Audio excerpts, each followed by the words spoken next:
Bismillahirrahmanirrahim. Assalamualaikum warahmatullahi wabarakatuh. Alhamdulillahirabbil alamin wa bihi nasta'in ala umuri waddin.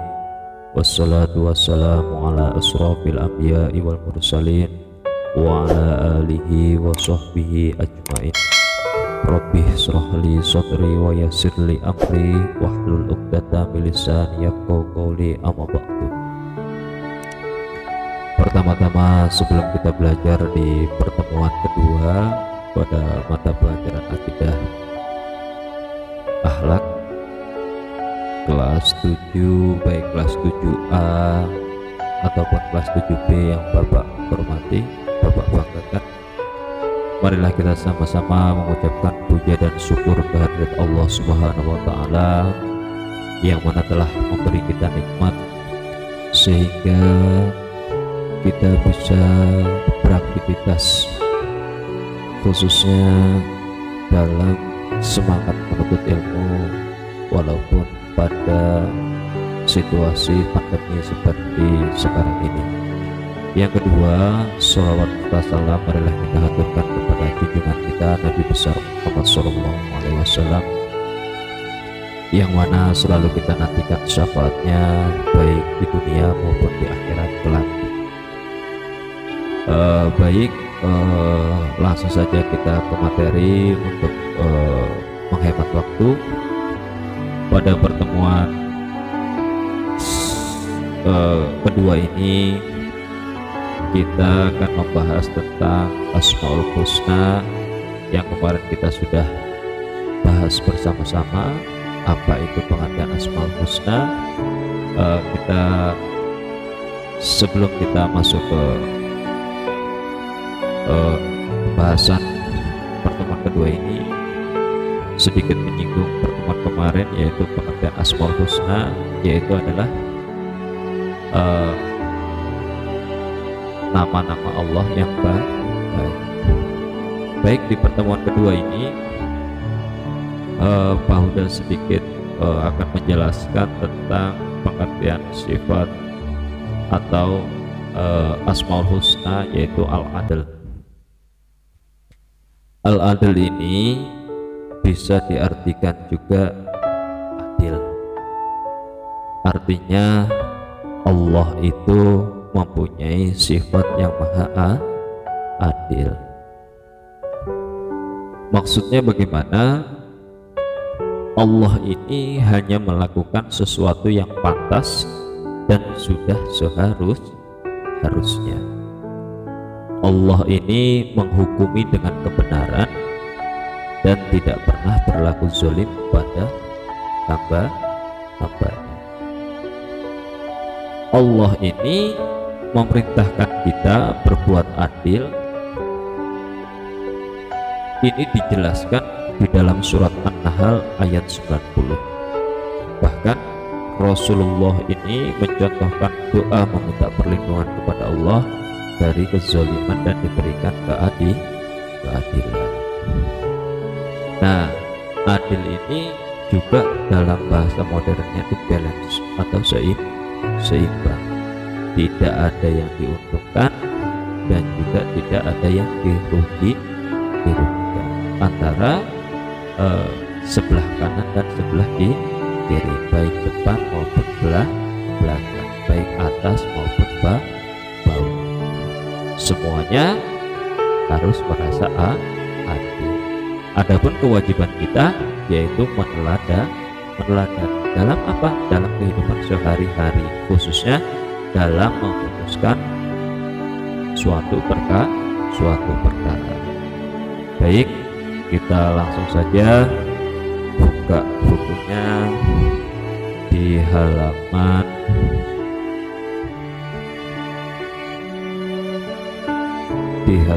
berapa ini? Di halaman 63. Di halaman 63 ini kata adil di dalam Al-Quran memiliki aspek dan objek yang beragam. Begitupun juga pelaku. Keragaman tersebut mengakibatkan keragaman makna. Jadi makna adil ini ternyata banyak pengertiannya atau artinya. Bahkan menurut peneliti yang bernama Profesor Quraisy Shihab yang biasa kita lihat di TV, kalau Ramadan, beliau itu salah satu penafsir Al-Quran yang sangat terkenal atau famous di Indonesia khususnya, itu mengatakan bahwasanya makna keadilan itu ada 4.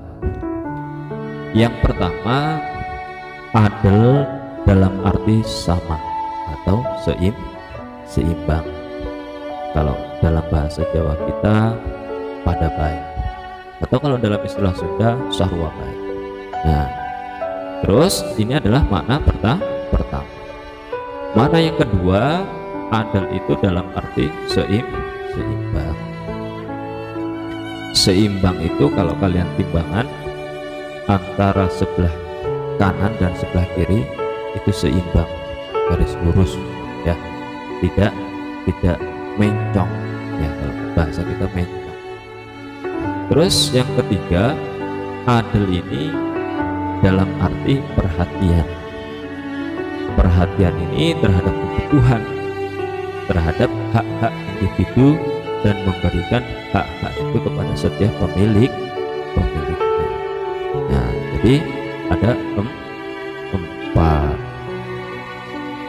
Yang pertama tadi adil berarti sama, yang kedua adil itu berarti seimbang, yang ketiga adil itu dalam arti perhatian. Nah, yang keempat bagaimana? Nah, di sini kita akan bahas. Pengertian ini yang didefinisikan dengan menempatkan sesuatu pada tempat atau memberi pihak lain haknya melalui jalan yang terdekat. Terus yang keempat, adil itu dalam arti yang dinisbatkan kepada Allah. Adil di sini berarti memelihara kewajaran atas berlanjutnya eksistensi, tidak mencegah kelanjutan eksistensi, dan perolehan rahmat sewaktu terhadap banyak kemungkinan untuk itu. Jadi keadilan Allah di sini pada dasarnya merupakan rahmat dan kebaikannya. Keadilan Allah mengandung konsekuensi bahwa rahmat Allah Subhanahu wa taala tidak tertahan untuk diperoleh sejauh makhluk itu dapat meraihnya. Nah, Allah ini memiliki hak atas semua yang ada, sedangkan semua yang ada tidak memiliki sesuatu di sisinya. Bahkan Profesor Quraisy Shihab ini menegaskan bahwa manusia yang bermaksud meladani sifat Allah yang ini, al-adil ini, setelah meyakini keadilan Allah, dituntut untuk menegakkan keadilan walaupun terhadap keluarga, ibu bapak, dan dirinya sendiri. Bahkan terhadap musuhnya pun sekalipun kita harus melakukan yang namanya keadilan. Keadilan pertama yang dituntut adalah dari dirinya, dari diri kita, terhadap diri kita, yakni dengan jalan meletakkan syahwat dan amarahnya sebagai tawanan yang harus mengikuti perintah akal dan agama, bukan menjadikannya tuan yang mengarahkan akal dan tuntunan agama. Karena jika demikian, ia justru tidak berlaku adil, yakni menempatkan sesuatu pada tempatnya yang wajar. Nah, ini adalah sifat al-adil. Jadi apa yang harus kita teladan dari sini? Di era sekarang, zaman sekarang, semuanya orang menuntut yang namanya tentang keadilan. Oleh karena itu kita semuanya, khususnya generasi Islam, generasi penerus, yang harus kita lakukan yaitu membiasakan dari sejak dini, menanamkan dalam tatanan hidup, perilaku hidup, yaitu sifat adil.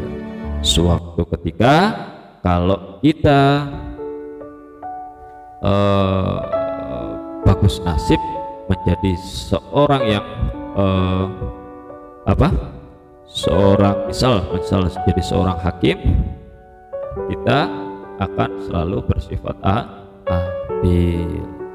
Bahkan Allah itu bendu itu membenci ketika ada seorang hakim atau pemutus suatu perkara, yaitu yang tidak mempunyai sifat adil. Barangkali kalau kita sewaktu waktu atau masa depan kita ditakdirkan untuk menjadi seorang hakim, karena kita sudah memahami Asmaul Husna ini tentang Al-Adl, kita akan menerapkan dalam tugas kita, yaitu memutuskan perkara yaitu dengan sifat adil. Nah, itu adalah sedikit penjelasan tentang Al-Adl yang harus kita ketahui. Kita lanjut di pembahasan Al-Qayyum supaya kita langsung terusin. Al-Qayyum itu bermakna berdiri sendiri. Berdiri sendiri dalam apa? Dalam hal mengurusi makhluk. Jadi Allah itu tidak pernah meminta bantuan sedikit pun terhadap pekerjaan khususnya mengurusi makhluk.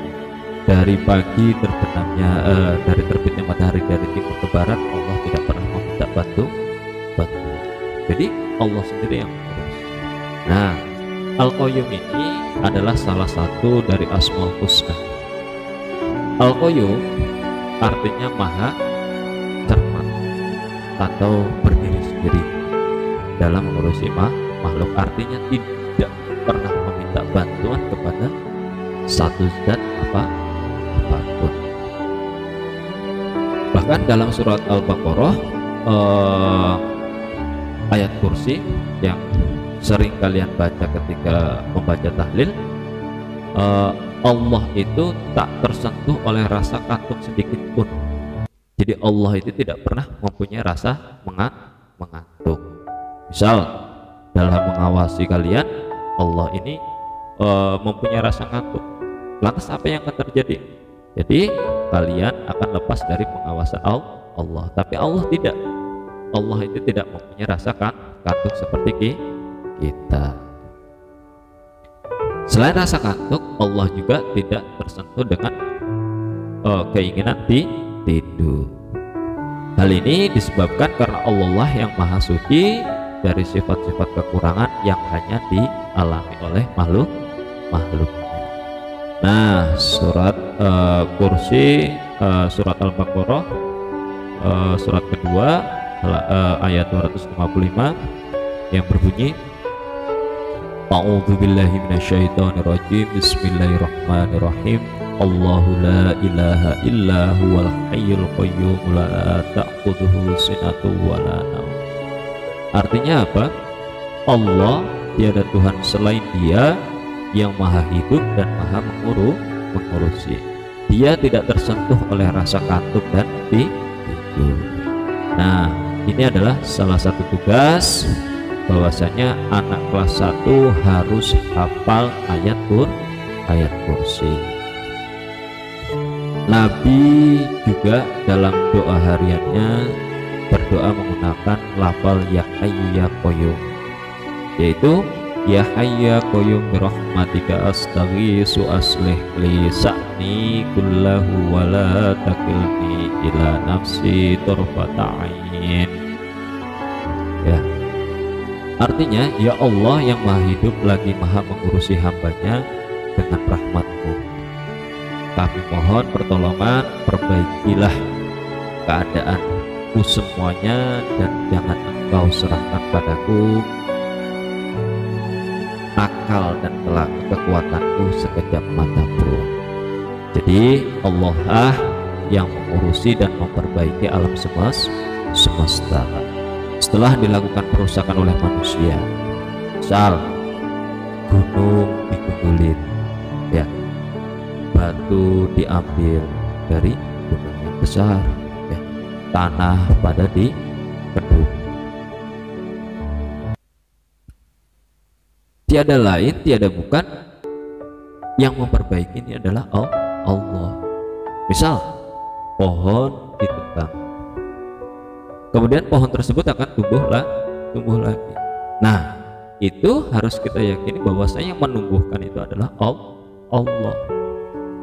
Tiada yang lebih baik daripada perbuatan Allah dalam mengurusi dan memperbaikinya. Misalnya ada manusia yang mengotori tanah dengan limbah-limbah sampah, nanti Allah akan memperbaiki juga, walaupun jika kita melihatnya akan memerlukan waktu yang lama.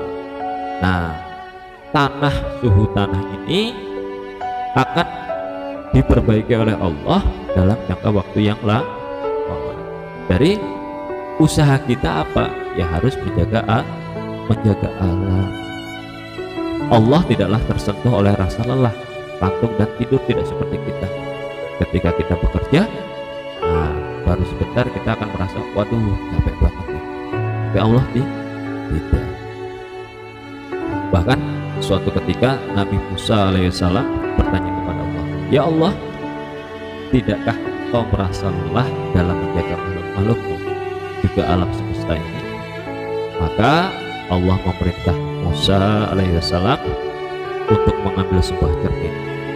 Kemudian Allah berfirman, ambillah sebuah cermin wahai Musa, lalu peganglah ia 1 malam saja dengan berdiri, jangan sampai cermin tersebut jatuh. Lalu Nabi Musa mengambil dan memegang cermin itu dan berusaha berdiri semalaman untuk menjaga cermin tersebut supaya tidak jatuh. Dan sampai pada pertengahan malam, dan karena Nabi Musa ini sudah merasa lelah dan berat rasa kantuknya, pengen tidur, ya, maka terjatuhlah cermin itu dari tangan Nabi Musa. Setelah terjatuh, maka cermin itu jatuh berkeping-keping. Lalu Nabi Musa mengambil pecahan-pecahan cermin tersebut, mengambil pecahan cermin tersebut. Inilah yang dimaksud dengan Allah itu Al-Qayyum, artinya berdiri sendiri, tidak seperti makhluknya. Artinya Al-Qayyum adalah tidak membutuhkan pertolongan pada satu zat yang lain selain Allah sendiri. Nah, ini adalah pembahasan yang kedua tentang Al-Adl dan Al-Qayyum. Semoga dari pemaparan Pak Huda ini pada pertemuan kali ini dapat teman-teman pahami. Jika ada yang kurang paham, silahkan bertanya di kolom komentar. Pak Huda ingatkan kembali untuk menekan tombol like. Jika ada yang belum subscribe, silahkan subscribe. Fungsinya apa? Yaitu untuk diberi pemberitahuan notifikasi pada video-video selanjutnya, khususnya dalam pembelajaran online pada semester 2 seperti sekarang ini. Selanjutnya untuk pengabsenan masih Pak Huda gunakan, yaitu tombol komentar, akan Pak Huda pantau terus. Untuk komentar gunakan nama dan kelas kalian masing-masing. Mungkin dari sini penjelasan Pak Huda akhiri kalam. Wabillahi taufiq wal hidayah. Wassalamualaikum warahmatullahi wabarakatuh.